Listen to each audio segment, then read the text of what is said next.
بە دروشمی ڕێبەرایەتی ئازاد و یەکێتی دیموکراتی کوردان کەرنەڤاڵی نەورۆزی قەندیل شکۆدار دەکەین لە کەسایەتی شەهیدی بەرخۆدانی ڕۆژئاوا شەهید هێمن ئەحمەد کەرگووکی یادی هەموو شەهیدانی شۆڕش بەرز ڕادەگرین.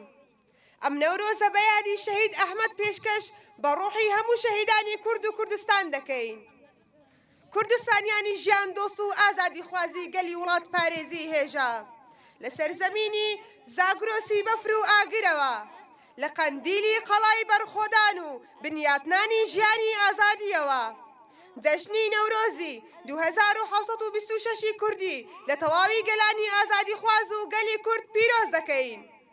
گەلیش کۆمەند و نەبەز ئەی هەموو ئەوانەی دڵتان بۆ ئازادی لێدەدات پێتان ڕادەگەێنین لە ئێوارەی 2021 سێی ئاداردا لە قەندیلی قەڵای ئازادی و خۆڕاگری لە واری شۆڕش و ژیار لە سەرزەمینی دڵڕفێن و ئەفسوناوی قەندیلی سەرکەش و لە دامێنی چیاگرانی زاگرۆس و وارگە و ژیاری هۆریەکان دیلان و نەورۆزی شادی و ئازادی چاوەڕوانتارە گەلی ئازادی خواز و خۆڕاگر ڕاستیەکی حەشا هەڵنەگرە ئاگری نەورۆز لە دیرۆکی کوردان و گەلانی ناوچەکەدا لە مەغزایەکی قوڵەوە وەک هێمای سەرکەوتن لە بەرامبەر زوحاکە ستەمکارەکان هەڵکراوە.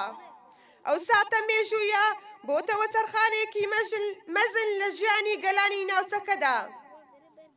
وەک دەزاندرێت گەلی کورد بە درێژایی مێژوو دژی زوڵم و ستەم و تەسلیمیەت و بەرخۆدان ڕۆحی نەورۆز و پارێزگاری لە ناسنامە و هەبوونی کولتوری و نەتەوەکەی خۆی کردووە. مێژوو گەواهی دەرە کە گەلی ئێمە لەسەر خاک و نیشتیمانی خۆی بە چەندین تراژیدیا و جینۆساید تێپەڕیوە.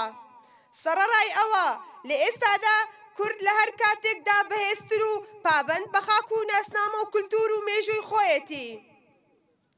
نەورۆز ڕیشەیەکی مێژوو و کولتوری قوڵی هەیە. چیتر ڕێگا نادات داهاتووی گەلەکەمان بۆ دادوەری ئەوانی تر جێبهێڵێتەوە. ئۆزا خوونەتەوەکەمان بە چەندین ساڵە بە خوێن و فرمێسکی مێژووی پڕشکۆی گەلەکەمان دەنووسینەوە.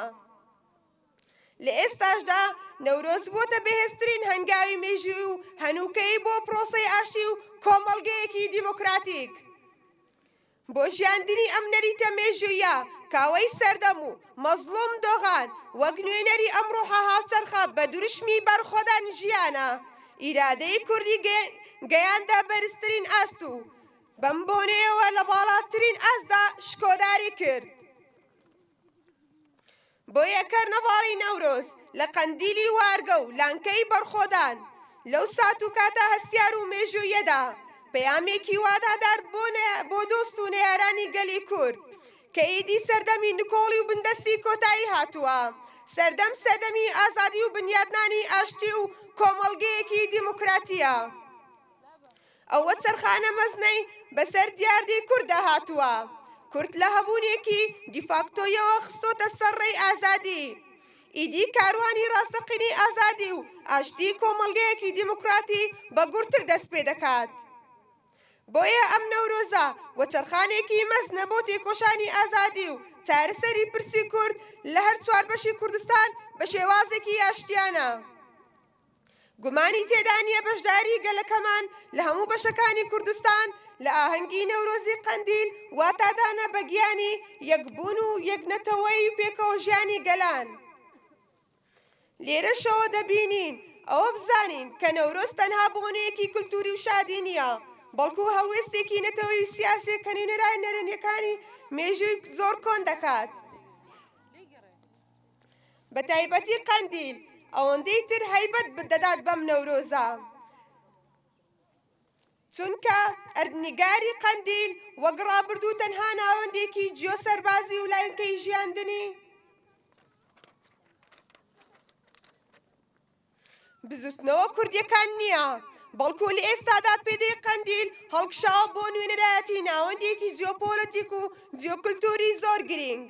بۆیە ئێمەش بە پێداگریەوە نەورۆزی 2726 کوردی لە قەندیلی سەر بڵند لە ناوەندی ڕەمزی خۆڕاگری و تێکۆشانەوە دەکەین بە وەڵامگۆیەکی سیاسی و کۆمەڵگەیی دژی شەڕی بێکۆتای فاشیزم و بەربەریەت کە کاسیەکە بکوژە هاوچەرخەکان پێشەنگایەتی دەکەن.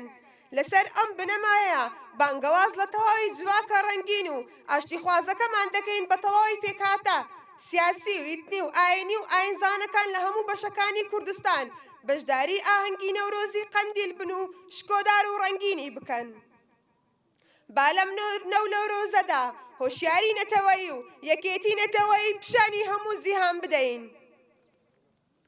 کوڕان و کچانی کوردەواری وەرن لە کەشێکی پڕ ئاشتیدا بە جلوبەرگی ئاڵواڵاوە لە دامێنی لووتکە بەرزی قەندیل نەورۆزی کوردەواری پیرۆز بکەین و بانگێشتی ئاشتی و ئازادی بەگوێی جیهاندا بدەین و بڵێین. ئیدی کاتکاتی ئاشتی و ئەنتگراسیۆنی دیموکراتیە. وەرن بە ئەم نەورۆزەوە گۆفایەک بکەین بە دیاری بۆ ئەو ڕێبەرە مەزنەی هەموو ژیانی خۆی خستۆتە خزمەتی گەل و مرۆڤایەتیەوە. وەرن بابەت ڕاژیدیان ڕیشەدار و مرێژوویەکان بپچڕێنین لە ژێر ڕۆشنایی ئەو تیشکە ڕووناکیەی لە ئیمڕاڵیەوە دێن. بە گەرمای ڕوحی نەورۆز سایکس بیکۆ هەڵبوەشێنینەوە بە فەلسەفەی ژیانی ئازاد هەنگاوەکانی جێگیرکردنی کۆمەڵگەیەکی دیموکراتیک بەهێزتر بکەین. هاونیشتیمانیانی قەدرگران و ئازیز، قەندیل بەگەل سروشتە ڕەنگین و جوانەیە ئەفسوناویەکەیەوە ڕۆژانی 20 ئادار بە ئاهەنگ و گۆرانی و هەڵپەڕکەی کوردەواری لە پێشوازیتاندا دەبێت. ئێوارەی 20 ئادار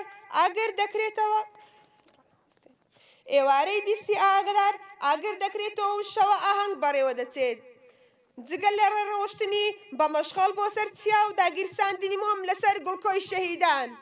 ڕۆژی 21 ئادار بە ئاهەنگ و گۆرانی و هەڵپەڕکەی کوردەواری بە بەشداری چەندان هونەرمەندی ناودار و گروپی هونەری ئاهەنگی فیناڵ لە گۆڕەپانی نەورۆز لە بناری قەندیل دەست پێ دەکات. لە کۆتاییدا جارێکی تر پڕ بەگەرومان بانگ لەگەلی خۆمان دەکەین و دەڵێین وەرن با ئەم نەورۆزە ئەمساڵ بکەینە نەورۆزی یەکێتی نەتەوەیی و ئازادی فیزیکی ڕێبەر ئاپۆ. وەرن با بەیەکەوە ئاهەنگی نەورۆز بکەینە کەرنەڤاڵی ئاشتی و کۆمەڵگەیەکی دیموکراتیک لەم چوارچێوەیەدا. لێرەوە لە ناوەندی جیۆکلتوری میدیا و بەتین و گەرما و ئاگری نەورۆز و حەسرەتی ئازادیەوە بە هیوایەکی گەورە و چاوەڕوانی بەشداری ملیۆنی نەورۆزی ئازادی و پیرۆزکردنی سەرەتای ساڵی 2726 کوردین. گەلی بناری قەندیل بە ڕۆحیەتێکی کوردیانە و ژیان دۆستیەوە لە پێشوازیدا دەبێت و نەورۆزتان پیرۆز دەکەین. کۆمیتەی ئامادەکاری نەورۆزی بناری قەندیل 11 2026